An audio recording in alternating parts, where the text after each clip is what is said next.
pati vietiniai dailininkai savo kūrybą arba turintys ryšius su Dusetomis iš čia kilę arba šiuose apylinkėse gyvenantis menininkai, o ir taip pat ir kviestiniai, kurie tikrai, na, sakyčiau, nepasididžiuoja atvykti čia ir parodyti savo kūrybą, juk ir Mykolaitytė, Jūratė Mykolaitytė, Algirdas Petrulis, ir vyresnysis Petrulis, jaunesnysis, ir daug garsių dailininkų čia yra eksponavę savo kūrybą ir dargi po kelis kartus.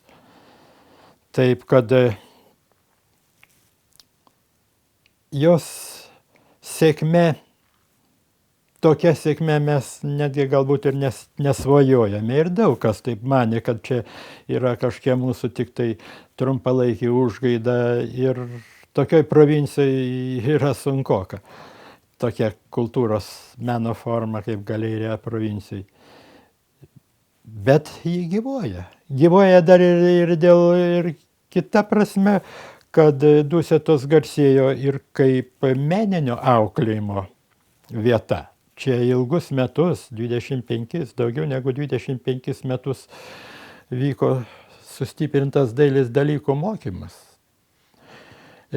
Daugumas mokinių yra likę gyventi ir šiuose apylinkėse su tam tikru meno bagažu.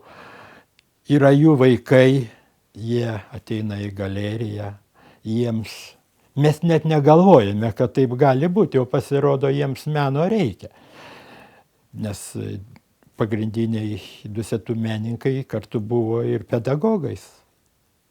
Taip kad mes žiūrovą užsiauginome. Netgi ir kai kurie menininkai yra kilę iš šių vietų. Vietiniai, jie sugrįžo. Kaip ir dabar galbūt yra, rajono biudžetas tada tikrai turėjo didelių problemų, nebuvo surinkamas ir finansavimas buvo iš tikrųjų užstrigęs, bet mes manėm, kad vis tik tai per tą dvasinę prizmę vis tik tai žmogus turi pajusti ne tik tai, kad pamatyti tą blogį, bet ir turi pamatyti tą gėrį, ką mūsų kraštas ir ypatingai Dusetų kraštas tikrai žavi, kadangi turi labai daug dailininkų, baigusių Dusetų mokyklą ir iš tikrųjų žinomų turbūt visoje Lietuvoje, ne tik Lietuvoje. O paminėti galiu tik tai, kad tada rajono taryboje iš viso 7 miškininkai atstovavo. Buvo turintys miškininko išsilavinimą, o valdančioje daugumoje 4 miškininkai buvo.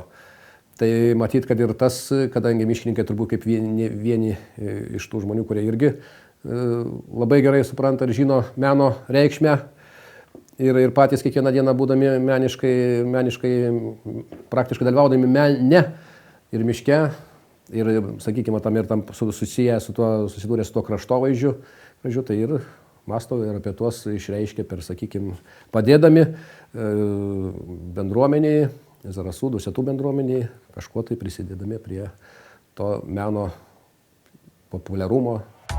Labiausiai šioje istorijoje žavi tai, kad miškininkai ne tik globoja meną, bet ir patys noriai dalyvauja kūrybinėme procese.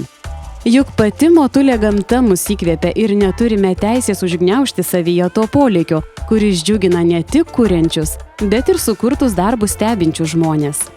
O kitą kartą labai gailiesi, kad neturi to momento fotoaparato, kai matai tą derinuką miško ir įvairovės kitų kampų, kuris suteikia iš tikrųjų didžiulio žavesio.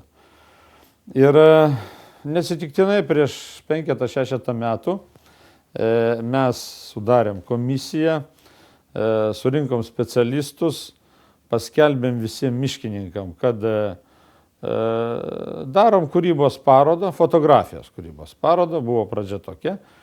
Ir ką jūs galvojat, buvo sunešta begalė nuotraukų įvairių nuo gamtos vaizdų, kraštovaizdžio fotografijų iki žmogaus, mano akyse šiandien seno eigulio nuotrauka. Na, tiek giliai pažvelgta į eigulį, į jo raukšlės, į jo tiesiog išmintį veidę, kad komisijos narius sužavėjo ir viena iš prizinių vietų būtent buvo šita nuotrauka. Šiais metais gimė idėja pažiūrėti į miškininkus ne tik kaip fotografus, ne tik kaip žvelgiančius į meną per fotoaparato objektyvą, bet ir kitais kampais - skulptūrų, eilėraščių, netgi turim, sakykime, labai įdomių miškininkų kolekcionuojančių įvairias vertybės. Na ir vėl mes sulaukėm didžiulio antplūdžio tų eksponatų, fotografijų ir kitų kūrinių. Kiekvienas miškininkas, aišku, pasirenka pagal jo pomėgį. Metas apsilankyti ir Druskininkuose. Tikriausiai sunku sutikti Lietuvos gyventoją, kuris atvykęs į kurortinį miestelį neperžengė Girių Aido namelio slenksčio. Druskininkų miškų urėdas Viktoras Klimas mena 1988 metus. Būtent šioje vietoje įvyko pirmasis Druskininkų sąjūdžio susirinkimas, kuriame aktyviai dalyvavo ir miškininkai. Miškininkai be savo tiesioginio darbo be abejo turi ir polinkių, ir pomėgių. Ir būtent siekiant įsiaiškinti, kiek mūsų tarpe yra žmonių gebančių meninę fotografiją kurti, tapybos srityje pasireikšti ar medžio drožyboje, reiškia, kilo tokia idėja, jos iniciatorius ir pradininkas tai yra generalinis miškų urėdas Benjaminas Sakalauskas, dar 2004 metais inicijavęs organizuoti miškininkų ir miškų urėdijose dirbančių darbuotojų meninių darbų parodą. Ir būtent pirmoji ta paroda buvo organizuota kaip tik čia, Girios Aide.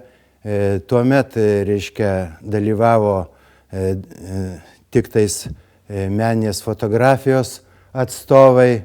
Tų darbų pasirodė išties gana daug, išties daug miškininkų, kurie būdami gamtoje, miške, pastebi išties įdomybės, miško gyvius ir žvėris ir paukščius, juos fotografuoja ir išties visuomenė gali su tuo susipažinti.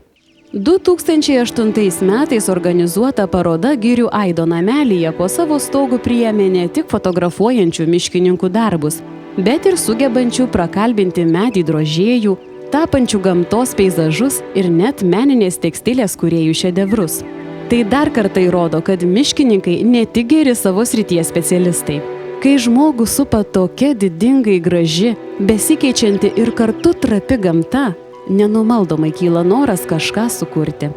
Linkime ir jums, mėly žiūrovai, pasisemti iš dosnios gamtos naujų jėgų ne tik darbams, bet ir prasmingai kūrybai.